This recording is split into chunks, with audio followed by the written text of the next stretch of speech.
Bueno, regresamos entonces a la presentación bueno, pues ahora con este tema de movilidad, sostenibilidad y uso del territorio, digamos como ya la parte de cierre de este primer fragmento de la presentación.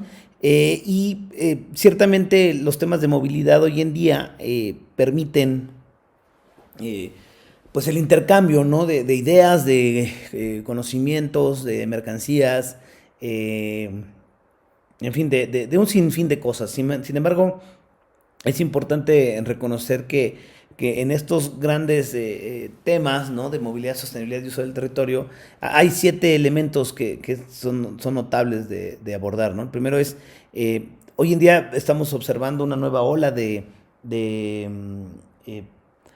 revoluciones económicas, ¿no? Que al final del día, pues ya van más allá del tema de la revolución industrial, del tema de la revolución eléctrica o del vapor, en fin, sino ya estamos viendo revoluciones económicas que están influenciadas por los temas de la virtualización, por ejemplo, el tema de los bitcoins o el tema digamos, de las inversiones que no son, digamos, tangibilizadas a nivel monetario, ¿no? Monetizadas, ¿no? Entonces, bueno, pues esa es una de las olas, de las nuevas olas de las revoluciones económicas. También, por ejemplo, estos temas de movilidad permiten una interconexión generalizada, ¿no? Bajo nuevos esquemas de trabajo. Hoy en día observamos un mundo donde se consolida esta triada de hombre, espacio, tiempo, ¿no? Y en donde el espacio está transitando de un espacio geográfico a un espacio virtual, ¿no? Hoy en día podemos tener estos elementos de ubicuidad, de estar en varios espacios al mismo tiempo, y bueno, el tiempo mismo, ¿no? La idea de cómo va pasando el transcurso de la presencia de los seres humanos o de un ser humano en este planeta, ¿no? Entonces, vamos a estar consolidando esta relación. Antes no estaba muy claro el tema del hombre y el espacio que ocupaba. Si lo vemos en temas del nomadismo, ¿no? Nunca se ocupaba el mismo espacio físico y por tanto, bueno, no existían estas ideas digamos, de producción, ¿no? O de economía basada en los excedentes económicos, ¿no? Bueno, hay una parte ahí, ¿no?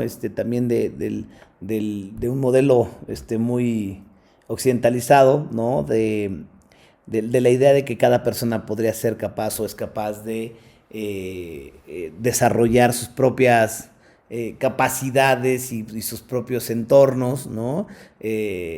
Como románticamente se le ve, ¿no? Su propia aventura. Antes estábamos muy fijos a leyes, normatividades, todo era bastante poco flexible, digámoslo así, no bastante, poco flexible, ¿no?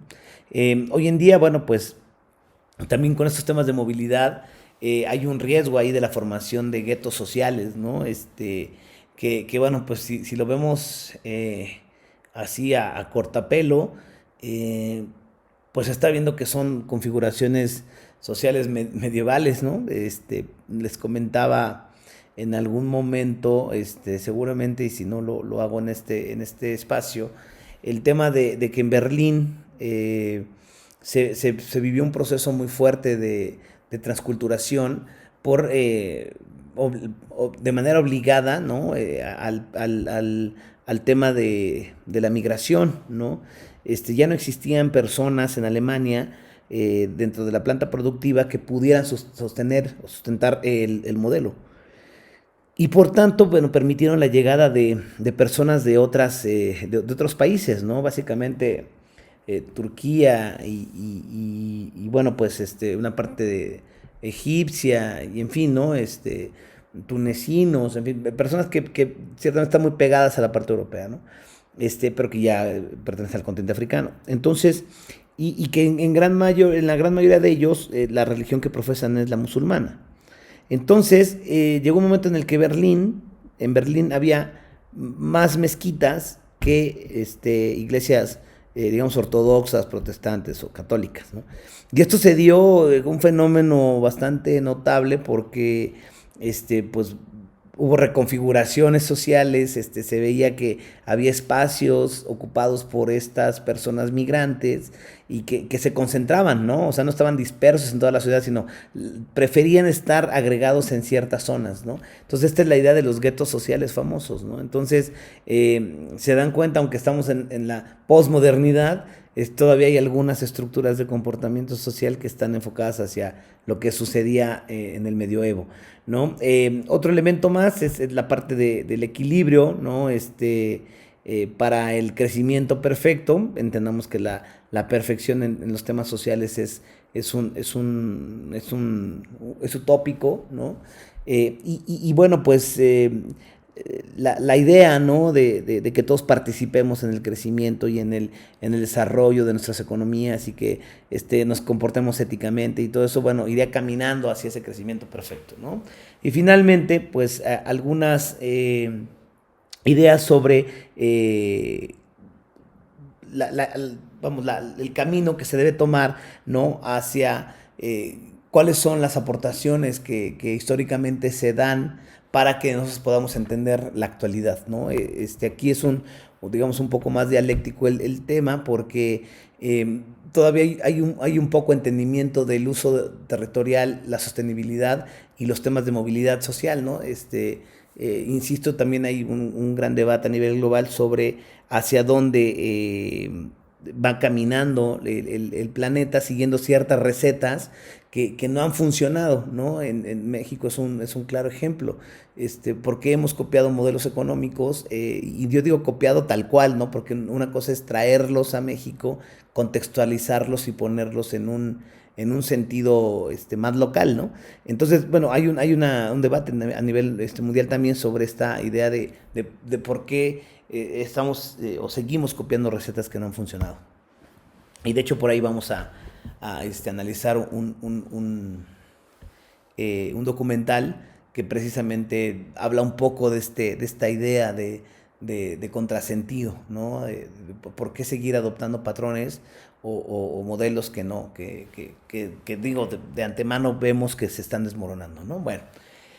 Entonces, ¿cómo se da el tema de los estudios prospectivos en la economía de los negocios? Bueno, ciertamente tenemos que hacer un retorno, ¿no? hacia la idea de dónde surgen las estrategias y cómo es que se direcciona una empresa, ¿no? Entonces, entendamos que partiríamos de una conceptualización y una pregunta de yo en la prehistoria, ¿no? Es decir, ¿qué ha pasado antes de lo que conocemos hoy en día como desarrollo, ¿no? O posdesarrollo, o posmodernidad, ¿no? Entonces, si lo vemos, bueno, los hombres, ¿no? Se agruparon para cazar los grandes animales, se formaron tribus, ¿no? Y se establecieron ciertas reglas, ¿no? Esto es lo que pasó en la prehistoria, ¿no? Desde ahí ya se gestaban estos grandes conceptos, ¿no? Pero después, si nosotros lo vemos, el tema de la estrategia, ya cuando los individuos salían a cazar, definían las formas de llegar a ese objetivo, que son las estrategias famosas, ¿no?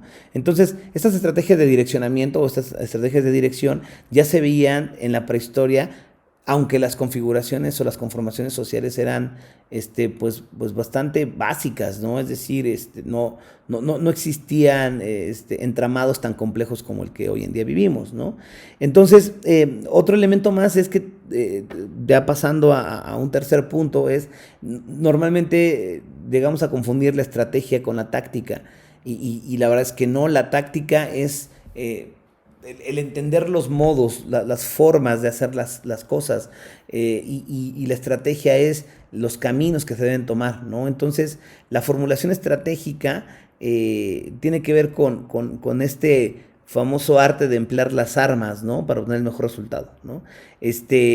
Pero no tiene nada que ver digamos, con la forma en la que se van a hacer las cosas y la dotación de elementos para llegar a hacerlas, ¿no? Entonces eso es táctico, y la parte estratégica es definir el camino y el hacia dónde debemos caminar, ¿no? Entonces, bueno, pues digamos, es un tercer punto que es muy importante entender, ¿no? Como este retorno a las fuentes de la estrategia y dirección de empresas, ¿no? También entendamos que no puede existir estrategias sin tácticas, ¿no? O sea, No podemos irnos de la estrategia a la operación, tiene que haber algo en medio que nos ayude a determinar y a dilucidar precisamente todo lo que se tiene que hacer y los elementos necesarios, los instrumentos, los materiales, los insumos, ¿no? Y con esa teoría del proceso, ¿no? Digámoslo así, de los inputs, el proceso y el output, bueno, pues entonces serían todos los insumos, el proceso, ¿no? Lo que pasa en la cajita negra que nadie sabe qué sucede, y después lo que da como resultado, ¿no? Entonces, esa es una idea muy importante. Entonces, es necesario, ¿no? Entender que la parte de la logística o de los, digamos, el entendimiento de los cómo se debe de hacer, ¿no? Es parte de la táctica, ¿no? El objetivo de la estrategia es entonces alcanzar objetivos fijados, ¿no? Por una política empresarial interna, por una política interna de una organización, empleando, ¿no? En medida de lo posible, todo lo que tenemos ahí para usar, ¿no? O lo que tenemos de manera disponible. Aquí hablamos de recursos. Ya después, más adelante, por supuesto que se han empezado a gestar ideas como el de la eficiencia, ¿no? Bueno, busca a través del uso mínimo de los recursos maximizar los resultados, ¿no? Y bueno, pues por ahí en el 90, ¿no? Dos estudiosos de la dirección estratégica, en términos específicos dijeron, bueno, la dirección es el arte de poner a la organización al servicio de la estrategia, ¿no? Esa es la dirección. Entonces, la dirección empresarial, la dirección estratégica, para la creación de un negocio o para la consolidación de alguno, tiene que ver con esta idea de cómo direccionamos, ¿no? Entonces, para concluir esta idea de cómo retornamos hacia dónde vamos, ¿no? Los hombres, por tanto, tuvieron una necesidad imperativa de organizarse para construir pirámides o emprender conquistas, ¿no? Entonces, si lo vemos de manera germinal, en esas configuraciones sociales básicas ya se tenían elementos de estrategia y de dirección, ¿no? Entonces, lo pongo en el contexto porque esto nos va a permitir ir pasando a los elementos más complejos de la perspectiva estratégica. Entonces, bueno, tenemos dos modelos, ¿no? Que son la iglesia y el ejército, ¿no? Entonces, bueno, la iglesia y el ejército basan su gran éxito en la jerarquización, por supuesto, ¿no? En la toma de decisiones, en el empoderamiento que se le da a cada individuo, y bueno, también entender que en la iglesia y en el ejército hay una cierta estandarización de las cualificaciones básicas necesarias para entrar en esos entornos, ¿no? Por ejemplo, el ejército, ¿no? Utiliza, ¿no? Estos vocablos y estas configuraciones que van de la parte bélica, ¿no? La estrategia, la táctica, la operación, ¿no? La organización de las personas por bloques, ¿no? Lo que podrían llamarse escuadrones, ¿no? Digamos, estos grupos de soldados, ¿no? Que están, digamos, atendiendo una tarea en específico, ¿no? Ya tienen esa base, ¿no? De hecho, incluso en las empresas nosotros utilizamos muchos vocablos que ciertamente parten de la parte bélica, ¿no? O que parten digamos, del sentido bélico, ¿no? Y bueno, entonces ahí también entender que en estas configuraciones sociales, como la iglesia y el ejército,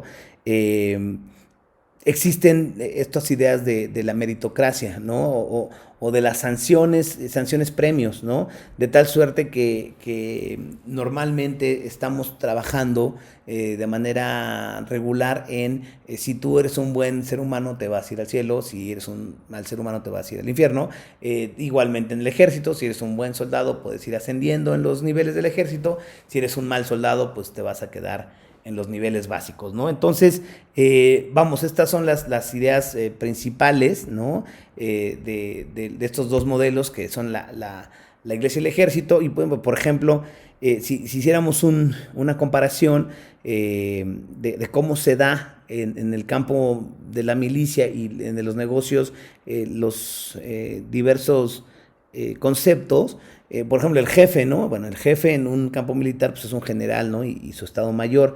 El jefe, ¿no? Todavía con esta configuración básica de las jefaturas, ¿no? Ya aquí no hablamos de un líder porque ese es otro, digamos, vamos, es harina de otro costal. Aquí hablamos de la posición jerárquica, el jefe de empresa y sus colaboradores directos, ¿no? Los enemigos, ¿no? Bueno, pues acá son los ejércitos adversarios y acá pues son otras empresas interesadas en los mismos mercados, ¿no? La victoria, pues la conquista de un territorio, supongamos, y por acá la adquisición de una posición dominante, ¿no? Que nos permita, pues, maximizar los resultados, ¿no? El ejército, ¿no? En el campo militar, bueno, formado por hombres que se llaman soldados y armas, ¿no? En función de la tecnología del momento, y acá pues por hombres de la empresa, y acá pues las armas serían los productos, las tecnologías, la logística, los protocolos que se siguen pues para llegar a un mercado determinado, ¿no? En el ejército el motor, bueno, pues el patriotismo, ¿no? Un proyecto en común a nivel de nación, el bienestar de los ciudadanos, y por el otro lado el espíritu de la casa, ¿no? Es decir, el proyecto común, la filosofía organizacional, ¿no? El bienestar del consumidor. Entonces, podemos ir haciendo ahí como estos símiles, ¿no? Estas analogías de lo que sucede en la parte militar y en la parte de la empresa. Insisto que lo puse tanto la iglesia como el ejército porque son configuraciones que dotaron de cierto sentido a lo que conocemos como empresa, ¿no? Entonces, bueno, hay dos precursores para este pensamiento, digamos, ya más moderno de la administración. Seguramente los han escuchado, Frederick Taylor y Henry Fayol. Sin hacer más énfasis en esto, pues lógicamente administrar una organización pues requiere prever, organizar, ordenar, coordinar, controlar, ¿no? Que digamos son las fases del proceso administrativo. Y que permiten llegar de un punto A a un punto B, donde este punto B está potenciado hacia mejores resultados, ¿no? Entonces, están los dos precursores, no los olvidamos, son quienes han dado sentido a los temas de la administración, ¿no? Entonces, por ejemplo, también ahí surge Mary Parker Follett, ¿no? Porque fue una de las principales o de las primeras mujeres, ¿no? En dar vida, ¿no? a ciertas ideas administrativas, ¿no? Entonces, aquí con una cierta ya dualidad de lo que podría ser un jefe con un líder, ¿no? Y sin entrar más en detalles, porque el módulo, la materia no está enfocada en el tema de habilidades directivas, ¿no? Pero pues más bien es entender las diferencias que hoy en día se dan de manera cualitativa entre lo que conocíamos como jefes y lo que hoy en día son mentores, líderes, tomadores de decisiones, en fin, ¿no? Entonces, pues llegando ya al tema del diagnóstico estratégico, ¿no? Ya dejamos un poquito atrás la historia y de dónde proviene todo este cúmulo de elementos prospectivos. Empecemos por el primero, ¿no? Y ya acaban de ver ustedes un video en la semana como parte de los entregables de Michael Porter, ¿no? Entonces las 5 fuerzas de Porter, muchos las hemos escuchado y que tienen que ver, bueno, pues por supuesto con los competidores en el mismo mercado, los proveedores, los clientes, los productores sustitutos y los entrantes potenciales, ¿no? Que es ahí donde realmente basamos el estudio de lo que denominamos entorno competitivo, ¿no? Entonces, el entorno competitivo, desde la perspectiva estratégica, es necesario que se deba analizar, ¿no? Porque solamente conociendo las fortalezas, debilidades que tenemos en la organización a través de un diagnóstico interno, podremos hacer frente a estas fuerzas que se presentan en los entornos de competitividad, ¿no? Entonces, el diagnóstico estratégico prospectivo ya no solamente está basado en un FODA, ¿no? Porque el FODA es momentáneo, es una fotografía de lo que en este momento estoy pensando que es mi fortaleza, mi debilidad, o mi oportunidad, ¿no? O una amenaza, sino más bien es entender cómo se podrían comportar esas fuerzas, esas debilidades, esas oportunidades, esas amenazas en determinado tiempo, superior a los 5, 10, 15, 20, 25 años, como lo he comentado, ¿no? Entonces, normalmente hacemos diagnósticos estratégicos, pero con un enfoque del momento, o sea, lo que hoy pienso que está sucediendo, de lo que hoy en día tengo al alcance, y el prospectivo está enfocado en lo que podría suceder el día de mañana, ¿no? Entonces, Pues bueno, dentro digamos, del entorno general de una organización, pues tenemos ahí varios tipos de presiones, varios tipos de jugadores, ¿no? De stakeholders, de instituciones que hacen sentido para el diseño estratégico, ¿no? Entonces, bueno, indiscutiblemente debemos notar que hemos entrado en una nueva era, ¿no? Donde hay muchísimas incertidumbres, ¿no? Y donde pues lo ideal es que podamos detectar las tendencias que probabilísticamente se van a presentar, ¿no?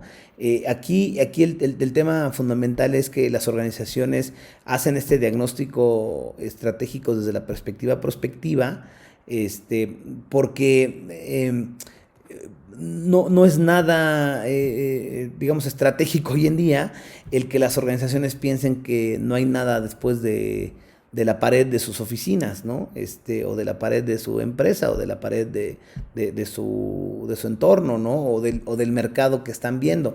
Existen allá afuera infinidad de mercados y de posibilidades y de actores y también de tiradores en el mismo mercado que en algún momento pues, van a llegar a hacer sentido, ¿no? Entonces, hoy en día vemos mucho el tema de la internacionalización, ¿no? De las empresas, ¿no? Porque pues lógicamente, si es una empresa pequeña o microempresa, pues estará muy preocupada por su día a día, pero ya empresas medianas, grandes, por supuesto que están viendo dónde obtienen mejores ventajas competitivas en términos de la compra de insumos o de la distribución de sus productos en otras esferas, ¿no? En otras áreas del planeta. Entonces, esta globalización, ¿no? Esta internacionalización desde la perspectiva global, pues por supuesto que también hace sentido al momento de analizar o tratar de comprender la incertidumbre que se vive en ciertos mercados, ¿no? Entonces, vamos, esta es como el punto de partida, porque pues tenemos hoy en día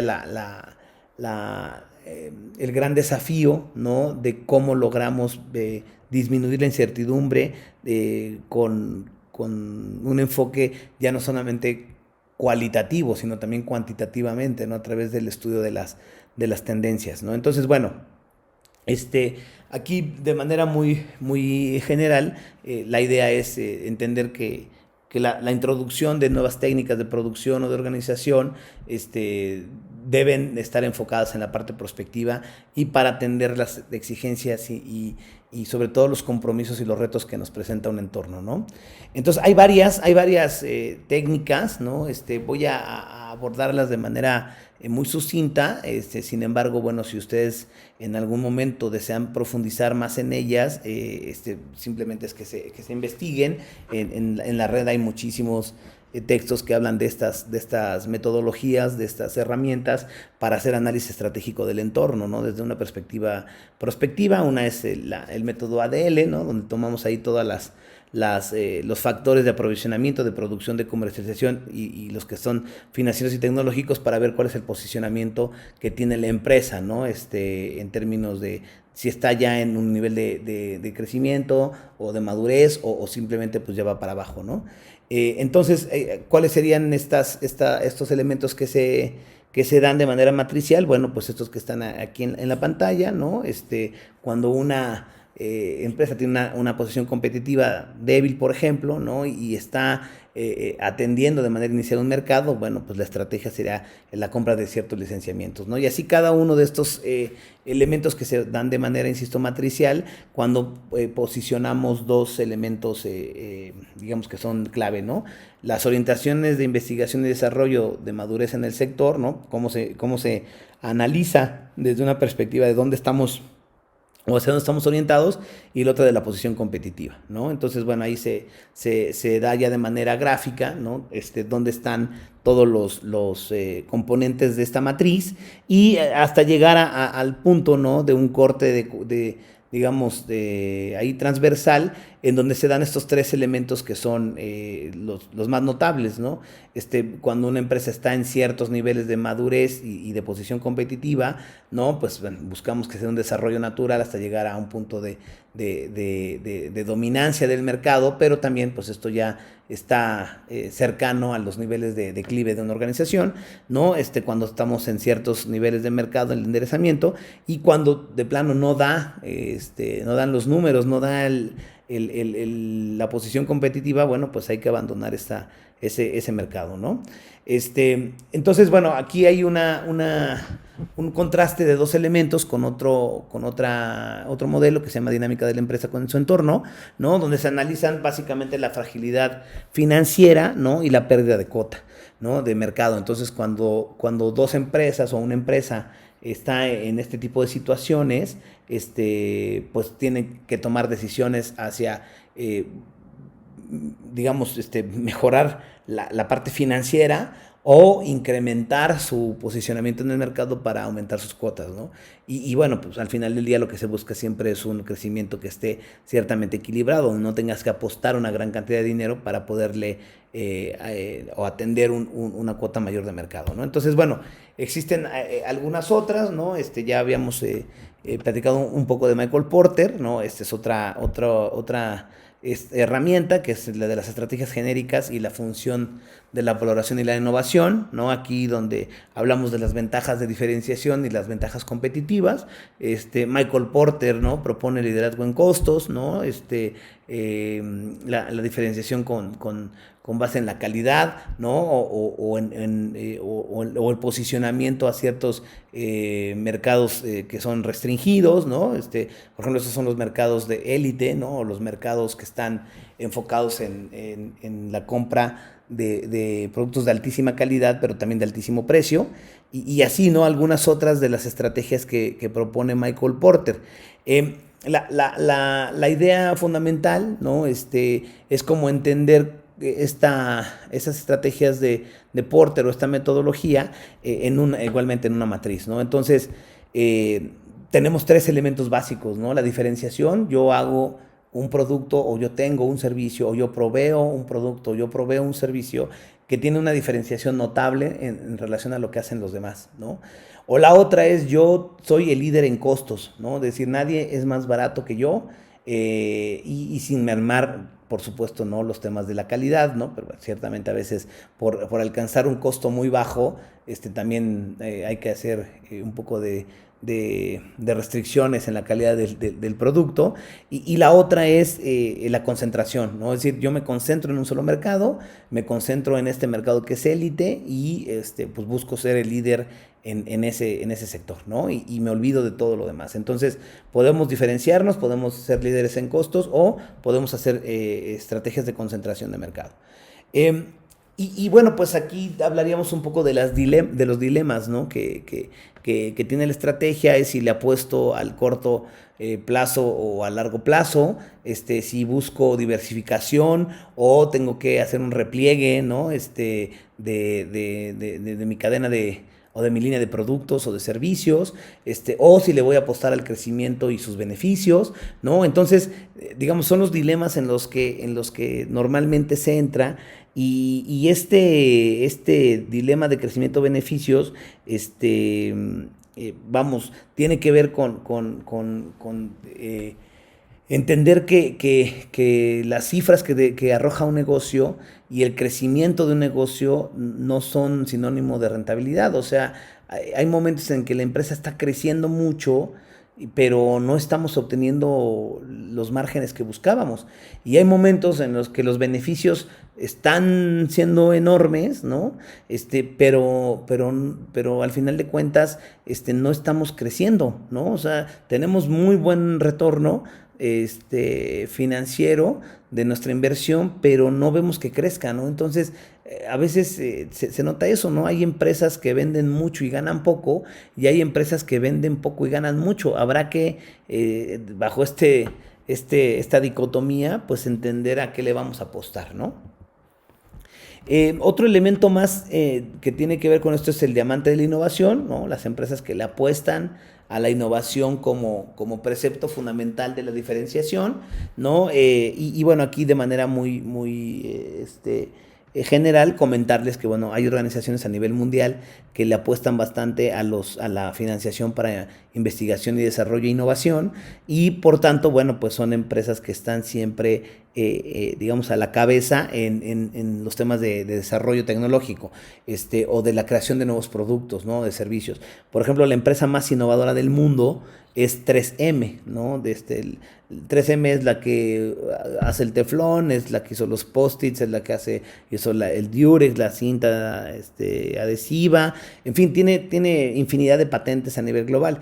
Y entonces ellos tienen una gran, tienen la idea de aportar una gran cantidad de dinero a los esquemas de investigación, desarrollo e innovación, ¿no? Entonces, ciertamente, bueno, pues es otra de las herramientas adicionales, ¿no? Entender el diamante de la innovación para posicionar en términos prospectivos a dónde quieres estar, ¿no? Entonces, pues vamos, aquí como si pudiéramos sacar una ruta crítica, ¿no? Sobre ciertas etapas para tomar decisiones sobre los temas de innovación o sobre los temas de a qué estrategia o modelo le voy a apostar, ¿no? Pues tendríamos primero que hacer un análisis de la percepción, ¿no?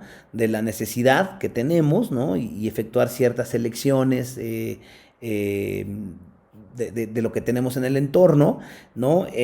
Formulamos de manera muy clara todas las decisiones posibles que podríamos tomar, evaluamos todas esas opciones y al final de cuentas tomamos una de las opciones que tenemos y la ponemos en práctica, ¿no? Ciertamente siempre es recomendable tener una estrategia alternativa, ¿no? O un par de estrategias alternativas, o un sinfín de estrategias alternativas, porque insisto que el futuro nadie lo tiene comprado, ¿no? Entonces podrían cambiar las condiciones bajo las cuales yo hoy tomé una decisión, podrían cambiar esas opciones, podrían cambiar en un futuro cercano, ¿no? Entonces, bueno, digamos, es como un proceso para la toma de decisiones, ¿no? Entonces, aquí es igualmente una especie de matriz, ¿no? Donde a través de la problematización podríamos, digamos, tomar cierto tipo de decisiones, ¿no? Si el problema entendemos qué naturaleza tiene, ¿no? Y podemos hacer o tener clarificado las decisiones que debemos de tomar, ¿no? Y también entender qué carácter tienen las decisiones, bueno, ya veríamos si son de tipo estratégico, de tipo administrativo o de tipo operativo, ¿no? Aquí es una labor del tomador de decisiones de más alto nivel, el sentarse con su equipo a tratar de problematizar y generar una matriz que permita llegar a una toma de decisiones mucho más adecuada. Y entonces, ¿cómo recomendamos, ¿no? que estas decisiones también puedan tener cierta evaluación? Pues a través de los árboles de pertinencia, ¿no? Seguramente ustedes lo recordarán en la prepa, cuando veíamos un poco de estadística descriptiva, ¿no? Para que llegáramos a un poco de estadística inferencial, ¿no? Cuando sacábamos ahí el tema de las monedas, ¿no? Que poníamos águila, sol, sol, sol, sol, sol, águila, y que decían, bueno, ¿y cuál es la posibilidad o la probabilidad de que salga águila, ¿no? Bueno, pues ahí lo poníamos en un cuadrito y a donde estaba la sumatoria mayor de casos de éxito, pues era donde normalmente se podría presentar el fenómeno. Bueno, pues es exactamente lo mismo, ¿no? Nos tendríamos que poner en un árbol de pertinencia las posibles decisiones y todas las relaciones que existen entre ellas, de tal suerte que podamos entender qué tan pertinente o no es tomar tal o cual decisión, ¿no? Entonces, hay algunos personas que no les gustan mucho los métodos cuantitativos para la toma de decisiones. Sin embargo, creo que hoy en día pues es muy importante, porque tomar decisiones como chupándose el dedo y viendo para dónde corre el aire, creo que es muy pues muy arriesgado, ¿no? Otro método que es muy usado en perspectiva estratégica es el método del cash flow medio, ¿no? De cómo buscamos los flujos de efectivo promedios para ver hacia dónde están nuestras apuestas estratégicas. El otro el método del maximin, ¿no? Cómo maximizamos los resultados minimizando los riesgos, o cómo maximizamos los resultados minimizando los costos, ¿no? Y hay otro que se llama método de la preocupación minimax, es decir, hacia dónde van las ideas de la incertidumbre, ¿no? Entonces, quitarnos incertidumbre para maximizar nuestra certidumbre, ¿no? O quitarnos ciertos miedos de inversión para maximizar nuestro rendimiento, ¿no? Entonces, estos métodos, ¿no? Al final del día, en sumatoria con otros que ya hemos abordado anteriormente, ¿no? En esta misma charla, pues van dándole, digamos, un buen sustento, ¿no? Al tomador de decisiones. Y seguramente ustedes conocerán algunas otras herramientas adicionales, ¿no? Entonces, bueno, hay en este ejemplo del cash flow, ¿no? Podríamos ponerlo igualmente en una matriz, ¿no? Donde se ponen evaluaciones. Yo en la siguiente sesión, que estaremos hablando un poco del Club de Roma, les hablaré de algunas de las herramientas prospectivas, ¿no? Que tienen que ver un poco con esta idea del comportamiento matricial de los fenómenos, ¿no? Al interior de los países, de las empresas, de las sociedades. Pero bueno, al final de cuentas todo es a través de una evaluación cuántica y cualitativa para poder tomar buenas decisiones, ¿no? Entonces, bueno, son algunos ejemplos, la verdad es que, bueno, están aquí descritos y no me gustaría tomar tiempo vital en leerlos. Ya tendrán ustedes la presentación, por supuesto, en su poder, ¿no? Y entonces, bueno, la decisión en presencia de criterios múltiples, esto se le denomina dinámica de sistemas complejos. Ya creo que en algún momento también lo comenté. Es cómo podemos tomar decisiones de manera compleja entendiendo el entorno, ¿no? Y entonces sí lo comenté porque incluso hasta hice una reflexión acerca del posgrado. Bueno, los estudios de posgrado nos deben de permitir esto, ¿no? Tomar decisiones ante escenarios que nos presentan múltiples criterios porque son escenarios bastante complejos, ¿no? Entonces, el pensamiento complejo, la teoría del pensamiento complejo está centrada en esto, cómo logramos problematizar para desmembrar todos los elementos de un escenario complejo y convertirlos en decisiones que sean pues lo más acertado posible, ¿no? Entonces, bueno, aquí hay una especie igual como de ruta que se debería tomar, ¿no? Para la decisión basada en criterios múltiples. Y bueno, pues básicamente partiría de tomar en consideración, ¿no? Múltiples criterios, ¿no? Hacer una definición muy clara, ¿no? De todos los elementos que conducen a la problematización, ¿no? Y finalmente formular un modelo, ¿no? Que nos permita visualizar a nivel global que la toma de decisiones cómo se va a comportar, ¿no? Que dicha toma de decisiones tiene un comportamiento tal, ¿no? Entonces, para eso, bueno, se enumeran las acciones posibles, se analizan las consecuencias de las acciones, ¿no? Se elaboran criterios y la evaluación de estas acciones, ¿no? Se definen las políticas y se clasifican, ¿no? A través de este análisis de sensibilidad, que es este último punto, y aquí quiero hacer una reflexión muy rápida. El análisis de sensibilidad es como tenemos criterios múltiples, ¿no? Supongamos que tenemos enfrente, lo voy a hablar en términos sociales, ¿no? Tenemos enfrente el problema de vamos a hablar de la marginación, ¿no? Entonces la marginación como tal, ¿no? Tiene 6 componentes, y ya cuando le ponemos el componente económico, le estamos hablando de pobreza, ¿no? O sea, pobreza económica, porque existen pobres por alimentación, pobres por servicios, pobres por agua, pero supongamos que tenemos estos 6 elementos de marginación. Si yo quisiera apostarle a que todas las personas tuvieran en México piso firme, que además fue uno de los programas que surgieron en otras administraciones, yo lo que estoy haciendo es, imagínense ustedes que tienen enfrente un equipo de audio donde tienen muchos botoncitos, ¿no? Entonces, ¿qué sucede si yo muevo el botón, supongamos, de los graves, ¿no? A todo su potencial? Pues seguramente algo va a suceder con el sonido, ¿no? Entonces, es exactamente lo mismo. Si yo le apuesto todo mi esfuerzo gubernamental a que las personas ya no tengan piso de tierra, sino tengan piso firme, seguramente voy a modificar el estado de la marginación en términos de marginación por piso de tierra, pero como metí todos los esfuerzos en ese componente, estoy descuidando los otros, ¿no? Los otros 5 que están alrededor,